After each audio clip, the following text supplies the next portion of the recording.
Hi, I'm Cece Cox. I'm the CEO of Resource Center. The Community Center has a lot going on. We have programs and services for the LGBTQ community, and it crosses a spectrum from youth to seniors. We have Youth First. It's a program for youth aged 12 to 18. There are all kinds of activities that go along with that, and it's also a drop-in center. We also have Women with Pride, so women from our community are able to get together and have activities and build community there. Thrive is a program for older adults, and there are activities at the community center as well as out in the community, such as going to art museums, all kinds of engagement. So I was personally introduced to Resource Center through a Get Center mission tour, and I was hooked. So after that, I joined a lot of the social programs myself. I get to work in this incredible affirming community. I mean, my office is literally covered in rainbows. A big part about what makes community programs so special is that a lot of it is facilitated by community mentors or volunteers. I'm just so appreciative for the volunteers and the community mentors that we have, specifically in Youth First. Our Gender Identity Night, our Queer Youth of Color Night, these programs are facilitated by folks within the community that act as role models for these kiddos. Folks who have been in their shoes, who are out there living in the community and are thriving just like these kids are gonna grow up and thrive one day too.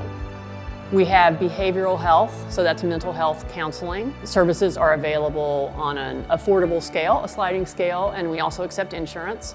Our services include individual counseling, which we see people that are calling us for depression, anxiety, gender questioning, substance abuse issues, to family counseling, where the whole family will come see us, which has been really nice to see a parent calling for a young adolescent that's coming out and they're being affirmative and supportive. Other programs we offer are our intensive outpatient program, which that is a program where the traditional outpatient once-a-week therapy isn't quite working, but someone's not needing a hospital.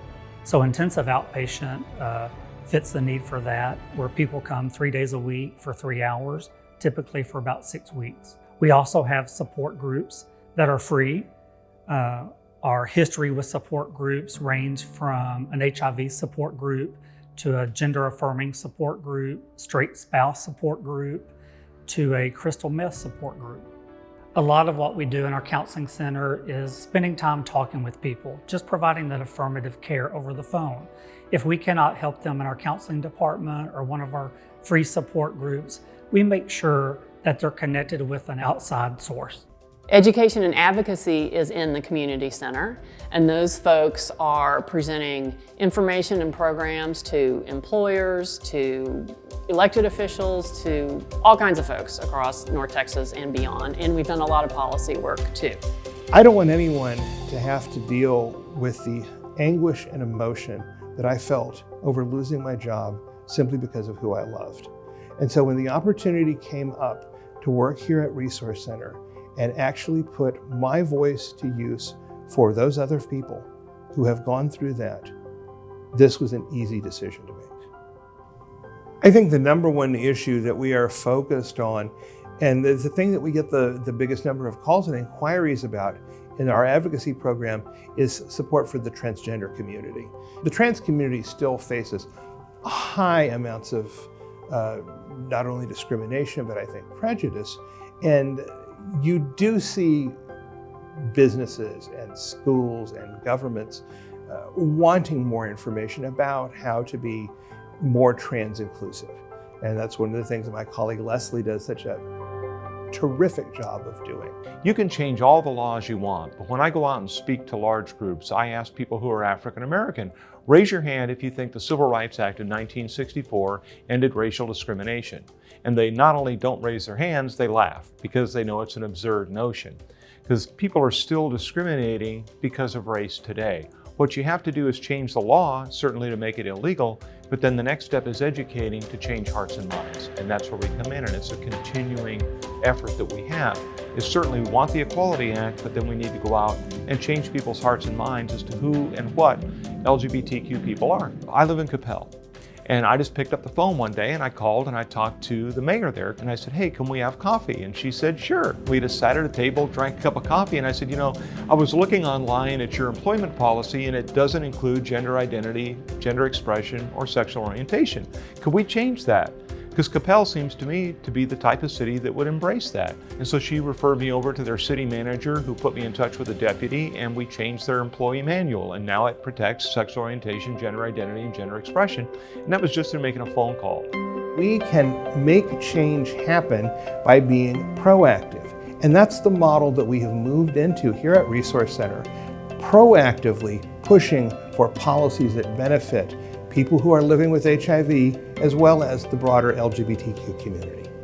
I am super excited about our affordable senior housing development. We are creating 84 apartment units for seniors age 55 and over, and it's on a beautiful 2-acre piece of land with trees and water, and it's just a half-mile south of the community center. It's in Oak Lawn. That's really important for the historical significance and honoring of our community and our seniors. And it should open in 2023. There is a lot of love for Resource Center. There are a lot of people who really want to be here and to help our staff, and they understand that partnering with staff allows us to expand in an exponential way the number of people we can serve and the programs and services that we can provide.